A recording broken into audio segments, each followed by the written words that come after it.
matches. 100% agree. Let's get into the action immediately as we're jumping into that pick and ban phase. And a lot of discussion, has been about the top lane. Castle, best performing player for Disguise, and Sniper, probably one of the areas that most teams are prepping for to attack on 100 Thieves. I did like, when he pulled out his little pocket pick Ribbon, although since then, a couple of losses racked up for 100 Thieves is kind of why you're talking about bouncing back there. Yeah. We'll see if they can actually do that. Securing the Varus is always super big, of course. That is our, primary AD carry on the batch. Getting that for FBI so he can be comfortable is quite nice. But interesting little Neeko pick here to kind of steal it a little bit away from a strong pairing with the Varus, but also add some versatility on Disguise. And in these first 6 bans, a ton of focus on solo lanes. Rumble, Jace, Akali, Gwen, Yone, Vi. Only one of those champions not a solo laner, in the Vi being prioritized there to remove that from the jungle pool. Over on Disguised, Neeko and Sejuani, plenty of CC, plenty of control there. Back on 100 Thieves, they're going to be fast to lock in the Gnar for Sniper. Okay, blind Gnar here for Sniper. Feels confident in it versus Castle. I mean, Castle, whenever you think about him too, the primary ban is the Jace. That has been his favorite champion, his most successful champion. And so Sniper just feels like, yeah, if he doesn't have the Jace, if he doesn't have the Rumble, then I'm good on Gnar. He won't go for any like crazy hard counter picks towards the top side of the map. And here we go, Quid on Sylas. That's what a lot of people like to see. Quid has just been so good, especially this and even last split, 400 Thieves. So see if he can keep that up. Even though 100 Thieves is off to a 1-2 start, I still believe that Quid is one of, if not the best mid laner in the league. I think that putting this guy on something that can really pop off and carry the game, absolutely the recipe for success if they want to start coming back a little bit from these past couple of losses. Okay, so Castle decides to pick up the Ambessa into the Gnar here to have some synergy with the Sejuani. Looking for some of that kill threat. This is definitely one of the champions that can proc it very quickly. You go for these kill combos.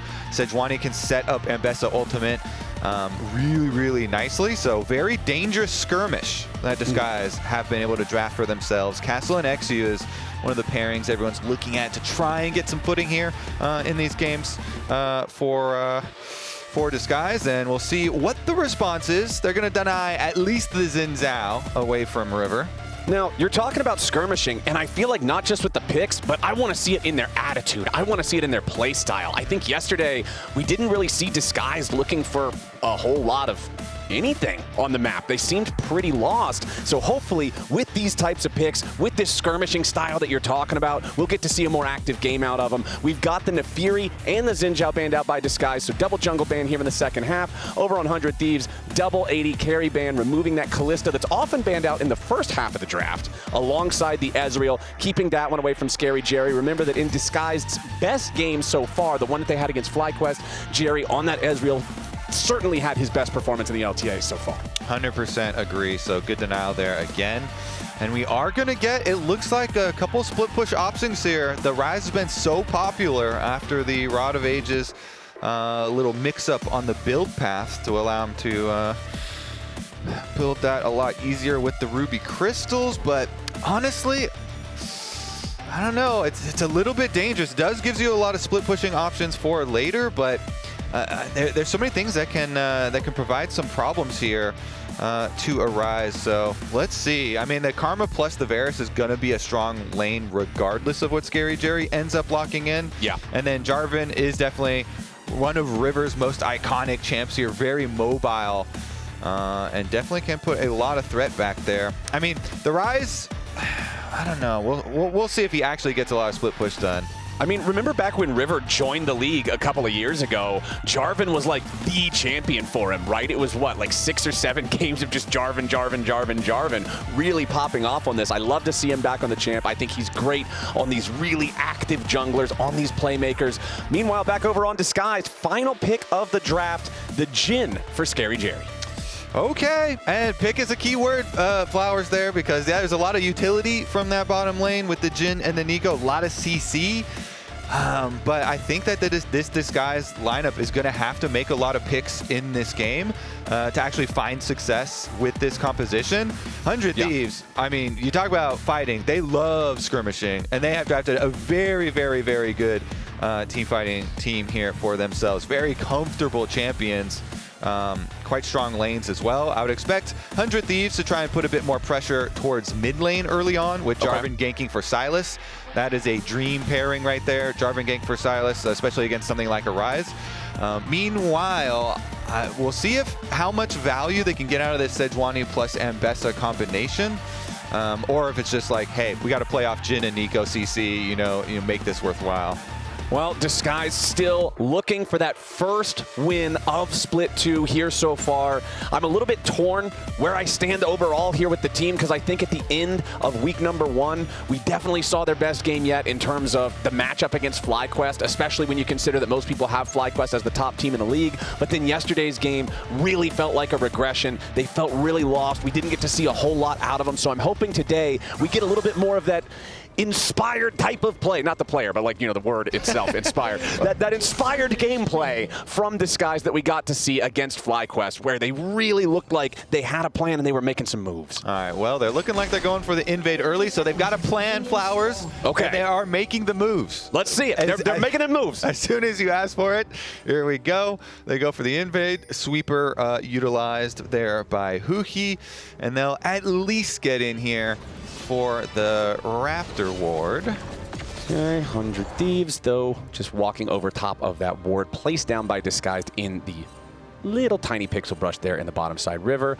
And doesn't look like we're probably going to get a whole lot of anything. Comment on both Varus and Karma to just add to that oppression in the bottom lane that these two are going to try to exert early on. The constant poke, the constant harass, the long-range damage. Of course, you already mentioned Jhin and Neeko, though. If eXyu can get down there on Disguised side, play around these guys, make the ganks happen, and they can land the CC, there is a lot of opportunity to try to punish what should be an aggressive lane of Varus and Karma. Yeah, it's just hard because you're facing into the cleanse on Varus is one thing, but Karma, the speed ups are really annoying too, and can allow you to work around a lot of this Neeko and Jhin utility. So we'll see how well they actually play it early on. As you mentioned, the double comments, tracking how much poke damage can get down there. But eXyu early here off of the invade wants to continue. Going in towards the enemy red buff. River has already cleared that out. River still working on these Krugs. Will secure the large one at least before the Sejuani can show up. Okay, full camp cleared by the Jarvan, and you can see eXyu on the chicken camp just trying to steal those away. River is going to be wise to it, and eXyu cannot clear anything from this camp before he's forced to retreat. So this ultimately just results in a lot of time wasted for eXyu. Yeah, their idea, so they had the deeper ward that was on the Raptors, and he thought, I believe he thought that the Jarvan maybe started on the top side because they didn't know that he started on the red, and so slipped in there, checked the red, nothing there, try and go for the Raptors, nothing there, and it just, even the best laid plans, they didn't have full coverage there, and they kind of made some erroneous assumptions, so it does waste some time there for him. But not too detrimental quite yet. Okay. Yeah, he's right. He's back into his own jungle, farming up the chicken camp there, moving on to the Krug second. See, I mean, River's not going to let him get away with it, though. River's like, okay, I'm going to come to your red then. And he just drops this ward over Krug, so does have the extra info. Okay, you could see right there his icon jumped forward, so he tried to go for the EQ combo on eXyu, who was passing through. Now River going to go ahead, feel comfortable starting up that red buff as Eyla forced to get out of danger down here against Huhi and ScaryJerry. That flash already spent. FBI having to use his flash now too. 100 Thieves, 2 flashes down here in the bottom lane. ScaryJerry using his as well. So the only flash remaining in this 2v2 on Huhi's Neeko. Yeah, interesting. FBI holds the cleanse on that one, and then in the face of so much damage, ends up having to burn even more with those longer flash cooldowns, plus the heal use from Eyla, and now tremendous pressure mounting as the wave is coming in. So backing up a little bit here, denying denied one of the melee last hits at the very least. Ooh, Quid's very low here in the mid lane on the Sylas versus the early Ryze from Abbedage. Huhi backing up a little bit as the piercing arrow charges up. FBI is going to whiff on that one, but Disguise doing a nice job down here in the bottom lane, trying to put the pressure on after blowing those summoner spells. First teleport from the solo lane is going to occur now as Quid returns back to mid lane. Abbedage now going to take the opportunity, go ahead, recall, restore that mana, do the same thing. I want to point out that eXyu's objective in this game, tracking River, he went back in to place fresh wards on the Raptor brush yet again to further try and keep track of this Jarvan. So really trying his best, although falling behind in CS because of the extra time going for the blue to red invade cross there that he did go for. And not getting a lot out of it quite yet. So I'm still looking at, can the Jarvan go to Quid's lane here? Put some extra pressure on this Ryze, because Quid, we were talking about how well he's been performing. Abbedage has kind of been the opposite side of the spectrum. So I want to see if he can have a better game for himself this time around. And Jarvan is one of the perfect champions to go blow a Ryze flash. Oh yeah, especially with that first purchase. 3 longswords in the inventory for extra damage on the Dragon Strike. When this guy comes in for the gank, it is going to hurt wherever he arrives, as we do have the kind of delayed lane swap type of state that we're seeing a lot these days. Before first grub spawn at 6 minutes, the bot lane duos swap up to the top side so their teams can have extra pressure to contest those grubs, and it just means that Sniper and Castle are going to be moved down to the other side of the map. Important to note, though, that Sniper has already used his teleport. Castle has not. Big advantage there for Disguise, and I feel like they've got to be confident with that moving towards these grubs here in the next 10 seconds. Yeah, let's see about the approach, because River's here early and he has control over the brush that has the good view of them. He's actually going to come up here as well, so we have a bit of a party. Ooh, ScaryJerry in some danger now, though. He can't get away from this. River applies the combo. Piercing arrow flying through. First blood over to FBI. River continuing the chase now as Huhi and eXyu try to get away. ScaryJerry too far forward. Gets caught out by the Karma binding. Immediately bursts down, and 100 Thieves is first on the board. Yeah, Flowers, again, it's these small little information misses where eXyu was in the lane brush. So the Sejuani's here in lane brush, and he's prepping for danger coming straight from the tower. Well, let's take a look at the grubs first before we go over the previous play, as eXyu wants to use his smite here. Oh, couldn't quite get it down to 600. It needs a little bit more damage before it can happen, but now Quid's making his way into the fight. Quid is way too far forward. He's going to be killed. Surely, yes, Abbedage grabbing that kill, but it's traded back immediately as Abbedage falls right next to Quid. Both mid laners down. 100 Thieves ready to scrap in this one.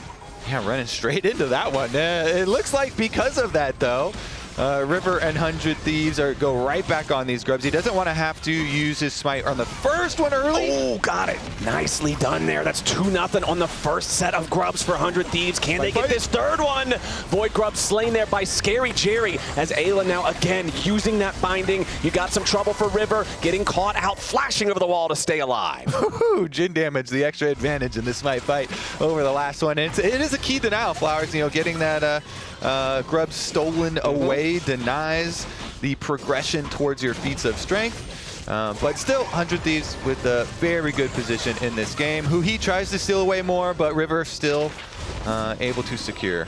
Yep, River with that smite guarantees that he not only locks up the gold and the EXP from the Gromp, but critically that EXP puts him at level 6. We know that Jarvan with ulti is a massive power point here for playmaking, but let's take another look at the replay and how everything went down here in the River.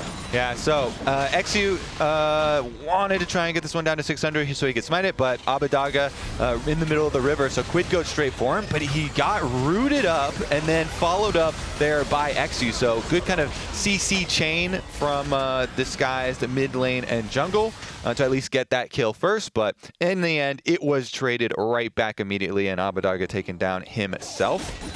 Big thing, of course, is that Quid actually used flash as Abbedage still has his there for the Ryze, so even though Jarvan now has ultimate, which is the big thing that you want to go for the pressure. Let's see about this roam bottom. Okay, Sniper in a little bit of danger here, already using the Mega Gnar. Castle has to retreat now as he's got the turret aggro. Another shot flies out, and it's Castle who takes more damage than anybody. Abbedage taking a lot of damage to his own health bar as he tries to pass through the enemy jungle to join up with the rest of his team, but ultimately disguised attempts fall flat. Yeah, immediately there. You see the Jarvan ult used on the Ryze. Ryze flash goes poof. Now it could be a repeat target there. But like you're saying, the repercussions could be on the other side of the map too. You know, teleport used up to the top side there for Castle, wants to be able to farm that up while the rest of the team goes for this Mountain Drake. And even though Mountain Drake is a very healthy Drake, takes a bit longer to take, they should still be able to secure it after their attempt. He's a very robust Drake. The most robust. Yeah, takes very good care of himself. Always in shape, but unfortunately not strong enough to deal with this guy, so they will lock up that objective for themselves. Since the first set of grubs were split, that is the first neutral objective that is going to count towards feats of strength. Secured, therefore, disguised. Huhi, ScaryJerry, and eXyu once again looking for Sniper. Still in mini Gnar form, but he has a lot of the Gnar bar charged. eXyu flies in, but he misses the Sejuani ulti. Beautifully played from Sniper, using the hop to jump over eXyu as well and make his escape. He makes Disguised look foolish. Yep, very nicely done from him on that side. And then the opposite side of the map, I don't think they're gonna catch it. Nice job from Eyla, flashing forward to guarantee that he interrupts the recall before Castle can get away. River wanted to make sure that there was no chance Castle was taking a long way home either. Castle trying to get out there with a public execution, but it ain't gonna matter because the feat of warfare is secured with that kill, and FBI got paid. Yeah, that's FBI's third kill, all three of them into the poke Varus, which he loves playing, will be very fed early on to get the early lethality spikes here on this champion, get the poke damage operational so early on, means they can just siege up repeatedly here, and as long as they're able to avoid the snap plays, which, you know, this hard engage from DSG, it's all about, you know, getting either a flank or getting, you know, some sneaky Neeko play to be able to combo with Sejuani and Ambessa ultimates for an engage. If they can avoid that kind of dire situation, then they should be able to get a lot of value there with Varus and Karma Poke. This is almost a 2,000 gold lead at 11 minutes, man. This is like really good if you're a 100 Thieves fan, and this is so concerning for Disguised. Yeah, I mean, FBI's got his Ghost Blade already. He is king of the mid lane at the moment, so they plant him there, able to get down a decent amount of pressure, getting their solo lanes out to the split push. 1-3-1 setup here as we are looking towards our grubs. This is the key moment for Disguised. Can they get the big engage? Abbedage does have Realm Warp ready for the Ryze from the top side to be able to join from a different angle if they want to. Sniper has teleport advantage though, so yeah. DSG have to be so careful since Castle cannot follow. Castle would have to just like full send to try and interrupt the teleport if they wanted to do something. And it looks like they've made the call, hey, this we do not want to do anything. It's way too risky. Can't keep track of Sniper and that teleport, so River's just going to collect. And Castle, without even having public execution recharged yet from when he tried to use it to escape up top, not a great situation as Abbedage defensive Realm Warp to escape from Quid. And it's like with the first set of grubs, the teleport advantage was for Disguised, but then they end up losing out on what that would have got them anyway because ScaryJerry gets picked. The second set of grubs, the tables are turned. 100 Thieves are the one with teleport advantage. Disguised can't make any sort of a similar pick, so then 100 Thieves just get to take all three grubs for free. And now your mid lane priority is leaking over to the top side, so 100 Thieves will be able to get this top turret. The communication with Sniper, though, should also be there for 100 Thieves to say, hey, your weak side looks like he's going to try and outplay as Mega Gnar, get all of the minions down, and he is fine as well. 100 Thieves winning all sides of the map. I feel like I'm watching reruns of the same episode, Kobe. Every single time, Disguised putting multiple players down here in the bottom lane, trying to put the pressure on Sniper, see if they can find a play. And every single time, he's just absorbing the pressure, no consequences, doing a really good job of just stopping any of their attempts. And it all kind of starts in the mid lane too, because FBI has full prio in mid lane. DSG are like down a piece in their chess game here that they're trying to play on the map. So you're like, okay, maybe we try and make a counterplay on the other side of the map. Well, we're going to be down one person because FBI already pushed in mid lane and we're kind of collecting there. So we're going to be late, even if we do try and do a cross play. And it just, the pressure just continually spills over to the other sides. going to be very hard for them to catch these leads. I mean, it's 1,000 gold lead, not only for FBI, but also for River individually on the Jarvan. And that started very early on with the CS in jungle, really creating a difference there as well. And I love the Sundered Sky power spike on Jarvan, because you already have that extra powered first hit with Martial Cadence. Then you put the Sundered Sky bonus on it. That first bop with that spear hurts like crazy, man. This guy is in a great spot to continue accelerating the pace of this game. You talked about at the start the price that eXyu is paying for trying to track him, losing out on his own opportunity to keep high tempo, to keep clearing through his camps. And now we're seeing the results of that. River was not adequately shut down. He was constantly farming. He's up all this gold. Now if you're Sejuani, you're sweating. Yeah, definitely are. And then as we look at this possible mid play, Quid was looking for a flank on the side there too. But I mean, the top play too, where eXyu was there first technically. You know, he was in the lane brush waiting. It's just that then River came straight up through the river and had an easy setup with the Karma tether, and it was just like got handed to them, and it was another like near miss there for DSG. Now, as the Dragon is available and 100 Thieves have control of all the vision leading towards the Dragon, looks like they once again are fighting for the minion wave in mid lane first, or they rotate on over.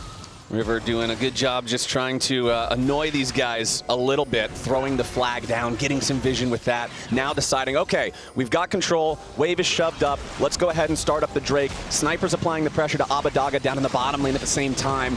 And it looks like Disguise, despite the fact that they're wanting to move up, are having a hard time doing so. Quid has stolen away the enemy Sejuani ulti from eXyu, immediately fires it off, and now they're going to find the engage right back onto the enemy jungler, and eXyu is already down. Huhi on the front line is about to fall as well, but at least Castle has taken River back the other way. Abbedage into the back line looking for FBI. That'll be a 1-for-1 trade too. There are bodies dropping left, right, and center, but 100 Thieves the winner. Disguised has lost so many men, and 100 Thieves win another team fight. Yep, they're going to be able to take the extra pressure on bottom side of the map. I mean, it was a good realm warp. So the early arrival of the Ryze here, the extra couple seconds afforded to them is going to be quite nice. You know, Abbedage is actually walking around, goes for the realm up here, right away from Sniper, who was almost about to get Mega. And so he gets in the back, where you've got Jhin on the front side, ultimate firing away, and then Abba here trying to make sure they can get this big shutdown cash in. But then you still have to deal with Sniper once he finally does arrive, as well as Quid, who was basically free there in the middle of the fight. So even though they got like their objective of getting the shutdown onto FBI, like you're saying, you know, they still end up losing out on the map because of the extra chase down kill and bomb sign getting pushed in. However, the Dragon wasn't picked up in the aftermath, so at least they didn't lose out on the Drake. Yeah, and now with the Herald alive, that means the neutral objective attention is going to be focused on that other side of the map instead. Sniper, once again, just being the one who has to play the protagonist from an 80s action movie role, where you got to fight multiple people at once, just sort of do your best with it, fall back a little bit. Disguised, they will have enough pressure to be able to force down this tier 1 turret. Because their opponents in 100 Thieves have decided to focus on the Rift Herald, it also means that Disguised should be able to take this second Drake as well. But Kobe, it comes at a cost, and that cost is the top lane tier 2 turret. FBI, Eyla, and Quid working to bash this one down with their 5 Void Grubs, and I don't think Castle can say anything about it. Yeah. They can say, please stop. They will say, nope. No, thank you. Yeah, I mean, this is always the idea, right? 100 Thieves, well... Ooh, nice engaged from River, but there's no follow-up from anybody else. He goes in for the 1v2. Huhi dies to the Dragon Strike at the very end. ScaryJerry barely getting away. Meanwhile, Quid versus Castle in the enemy jungle as the curtain call opened, but it doesn't get a whole lot of anything. Abbedage, what are you doing? He goes on a realm warp straight to hell. There's no way back. eXyu falls at the same time. Disguised, looking so disjointed, and 100 Thieves are eager to punish it. They drop the Herald, they take the tier 1 mid, and they're gonna slam it straight into the tier 2. Yeah, they don't care about dragons because they care about getting rich, Flowers. They got money. They got the Void Grubs and they got the Heralds. Those things turn into gold from turret plates and towers themselves, and we're only 18.5 minutes into the game, and they've already taken secondary turrets in both mid and top lane after these plays.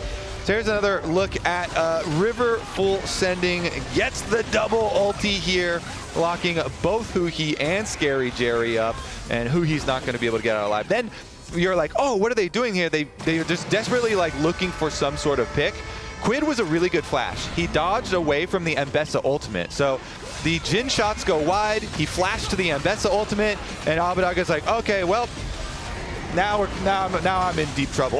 Yeah, that realm warp was not it. And then eXyu still hanging around afterwards. It just felt like everybody on Disguised trying to salvage something, trying to get something back, and there was just never really an open window. They're pretty desperate because they could see how quickly the gold lead for 100 Thieves was ballooning off of the top side objectives with the grubs and the Herald and all the kills racking up and that turning into tower gold. And, you know, the early dragons really mean very little in this game now. Yeah, because so much gold is traded for those early on that then you can never fight the later dragons. Like 100 Thieves are so rich now, the item advantages are just going to be way too big. And so, I mean, almost over 7,000 gold as soon as this tower goes down here. Yeah. 400 Thieves, the giant advantage. And so then they get to do their split push with Sylas and Gnar being very confident and Jarvan having a lot of extra pressure on any of those, you know, like pick-off attempts. So definitely a very, very nice setup now for 100 Thieves. And we actually see the recall. He was thinking about going for a play, Quid. Well, here's the play that we're going to see instead. He misses the close range E, so Abbedage having the opportunity to get some good damage down here as now he's going to escape, recognizing, hey, there's probably help coming. He doesn't want anything to do with River. This Jarvan that we talked about back in Champ Select really paying off for 100 Thieves. 10 out of 10 kill participation, just running the game from start to finish. Max range chains of corruption onto ScaryJerry from FBI. ScaryJerry flashing over the wall. River smites him down like the chicken camp. Now Huhi's going to die right after, and 100 Thieves just added 2 more. The rarely seen Jhin camp flowers. Yeah. I like that. It's worth so much money, too.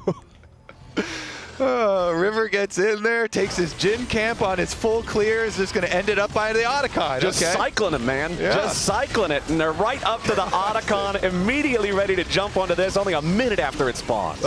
Credit to, like, prepping the Jhin camp to FBI, of course. With he pulled the camp for him. He simultaneously, like, hit his own ultimate snipe onto ScaryJerry, but then he also sidestepped the Sejuani ult that came out of the brush towards him. So pretty smooth moves there from FBI as well, but more hilarious moves from River. So the smite was so good. It's funny too because he just stands there as soon as he gets over the camp and he's just standing there.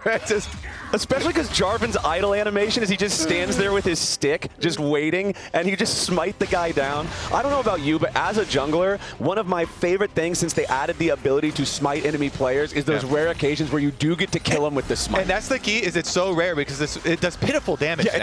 it does like 100 damage. It's so useless. It's absolutely pitiful damage now. So when you do actually get those, it's quite meaningful. Yeah, it feels good, especially when you're already, still by the way, 100% kill participation, running the game like he is. 2, 1, and 10 on the Jarvan. Has his second item fully completed there in the Black Cleaver. And now 100 Thieves powered up with the Voracious Otacon with the false life buff. Pedal to the metal. Also, Quid ticked his Rod of Ages over, so he's level 16 Sylas already. Oh, Huhi going in nice engage into FBI, but where's the follow-up damage? It's only eXyu into the back line, and Eyla's got all the peel in the world to keep his AD carry alive. Huhi's already down. It's a double kill back over to FBI. They tried, but they died. Disguised is gone. This fight is nothing but disaster. A triple kill over to FBI as Castle still standing, but the only one in Disguised colors to do so, and Sniper secures the ace. Yep, and all they used, a bunch of Guardian Angels there. Oh no. The Otacon, False Lives for 100 Thieves. Very successful use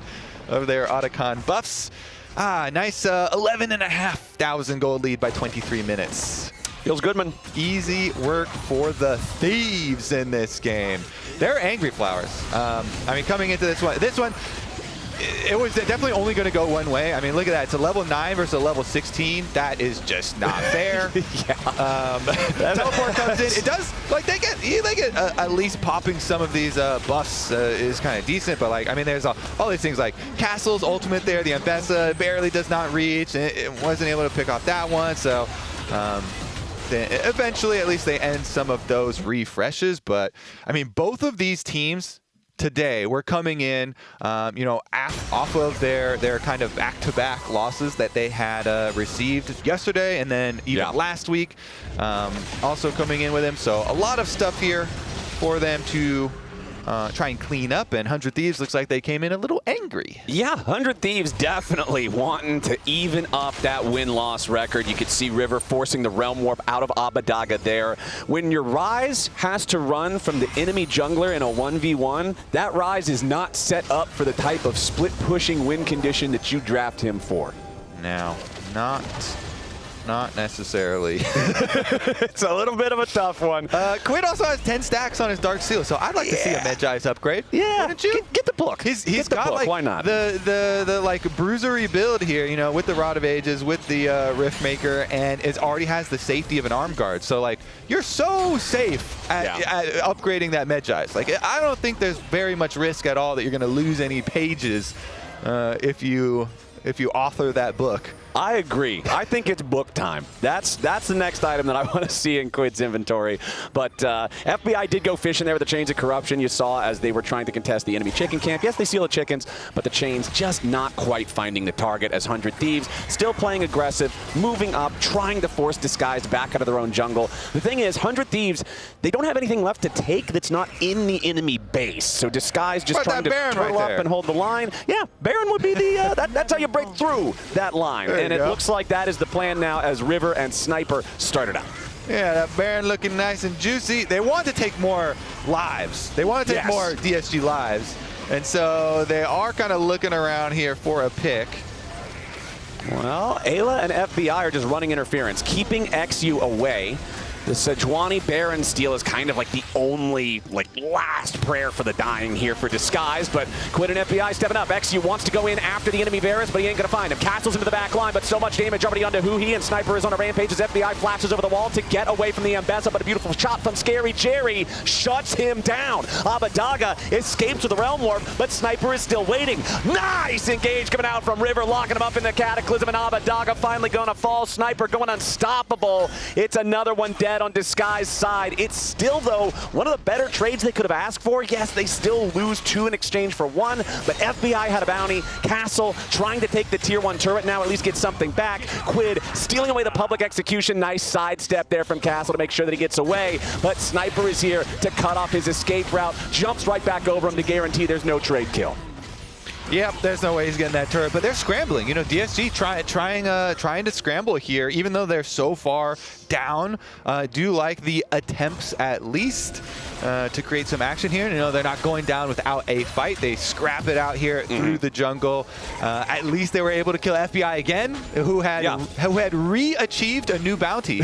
So it was another little shutdown there at least. But yeah, it's obviously is a very long way to go. So even if you get that shutdown, it's still going to be greatly in favor of 100 Thieves, who can just continually reset up around that Baron. They have so much mobility. They are ready to turn off of Baron and continually look for the picks when you come to contest that Baron. Plus, they don't actually take all that much damage from it either. No. And they can easily restart. So let's see, though. Pushing out through mid once again. They spend their cash one more time, and now looking to, I mean, a good replacement of vision here from DSG too. If they keep on replacing and then try and play a little defensively. And fortunately for them as well, because the shutdown on FBI was from ScaryJerry's snipe, that means that you get the money on your Jhin. ScaryJerry now, with the Infinity Edge completed, he's got 3 items. Normally 3-item Jhin, you're like, okay, we're feeling pretty good. 3-item Jhin, that's strong. Problem is, you're staring down the barrel of a nearly full build Varus, so it's still a pretty rough situation. As 100 Thieves not wanting to start up the Baron again just yet, instead hoping that Disguise will get a little bit too anxious, step forward a little bit too far, as becomes Huhi, the one in danger now. River with a smite to slow him down. And now the Neeko trying to go in for a flash pop blossom. Looks to set it up for FBI to get caught, but it ain't gonna work. River at least getting shut down by Abbedage as Castle goes back over the wall trying to stay alive. He disrupted the backline long enough so that they could at least get the kill on the enemy jungle. That's actually positive for DSG. Yeah. That is a positive trade. Trading away your Neeko for the kill onto River. DSG patiently, they replaced their vision, they played defensively through their own jungle, and it doesn't like move the needle a lot in the game, Flowers, but it was a positive trade. Yeah, it's like a very small W, but it is a W. Lowercase w, still W. Uh-huh. Now, the problem is W. it did cost them 2 flashes, one of which is massively important in the Neeko in terms of being able to have efficacy there in the team fight. Sniper in the enemy jungle trying to steal away that red buff, not going to happen as eXyu just smites it.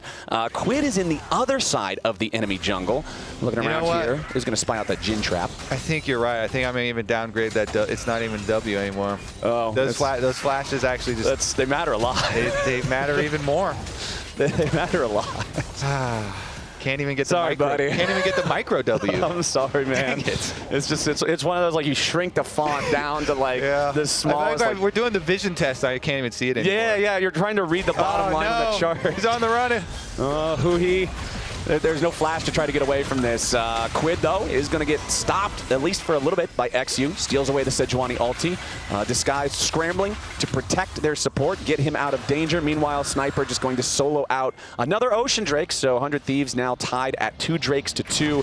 Honestly, credit to Disguised for stalling out things as long as they have. It feels like 100 Thieves have kind of hit a roadblock from a game that was very quickly just steamrolling Disguised. What do you do when you hit a roadblock, Flowers? Go through it. Exactly.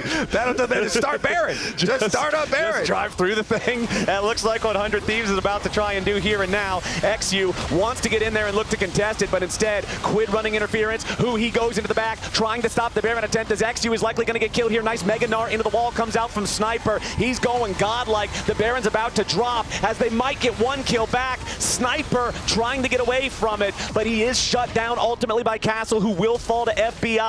This should be the end of it as River continues to charge forward towards the Disguise carries, but at least they do enough damage now that he does not get to just run them down. It's 3 dead on Disguised for only the Sniper kill back on 100 Thieves, and now they've got everything they need to keep this push going. Yep, 100 Thieves break through the roadblock. Now with Baron empowered, 4-wheel drive, they're going to destroy your base.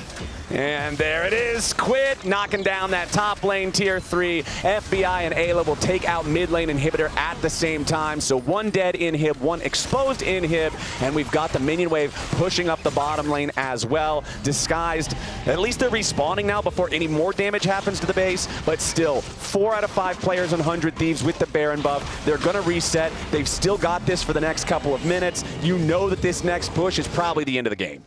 Yes, sir. All right, Disguised. How hard can you pray in this defense? That is a 4,000 individual gold lead in the jungle role. That is not a common occurrence. But eXyu did just finish his 2nd item. All right. The unending despair is complete. That is an appropriate item thematically for the current state of the game for Disguised. This is just so tough is it to though? play. Because I think it might end soon. Well, ooh, I think that actually might even cut more. Yeah, that's ending despair. Ooh. Well, we've got that push that I was talking about starting right now. FBI and Eyla just escorting the wave forward as Quid and Sniper are already in the enemy base, looking for the opportunity to make some kind of a dive happen if Disguise try to defend this last remaining tier 3 turret that is already down. Quid with a stolen pop blossom jumps in. ScaryJerry nearly killed immediately. Huhi with a nice counter blossom, but it ain't gonna matter. They're too far behind. Sniper eating some damage here from the curtain call, but he's not gonna fall just yet. 1 shot left in the chamber as Castle goes into the back line looking for FBI yet again, but they're just so far behind. They don't have the damage. They scramble to try to defend. They're using everything already. And 100 Thieves continues their push with the 2 Ocean Dragons in the pocket to keep them extra healthy. Castle now so low, has to go back to the fountain and heal back up again as 2 Baron-empowered cannon minions are about to destroy the first Nexus turret. One more volley and it drops. Now the final inhibitor is going to fall up there in the top lane, and 100 Thieves looking for the throat of Disguise. 33 minutes into the game, eXyu charging forward after Quid, tries to lock him up and burst him down, but it's a level 18 Sylas, misses the point blank E, but it doesn't matter. Castle shot straight through the heart, trying to dive in towards FBI. eXyu falls next. Abbedage is about to drop. 100 Thieves full sending it all the way, and there it is, game over. 100 Thieves win it 28-6. Quick work there for 100 Thieves. Well controlled. Disguise came in with the objective of trying to track River and trying to shut him down, but just all of the early, plays just a little bit off on the info, a little bit off on the timings there, and nicely done from 100 Thieves. FBI got rich very quickly. Nicely done from the Thieves. Reminder to all y'all, LTA North Twitch subs are back. Join the community for exclusive content, including the League of Legends in-game emote, Tell Me Everything, for paid and gifted subs. Plus, get access to all of our exclusive LTA North Twitch emotes like Giga Flowers. That one's mine. Subscribe to the LTA today.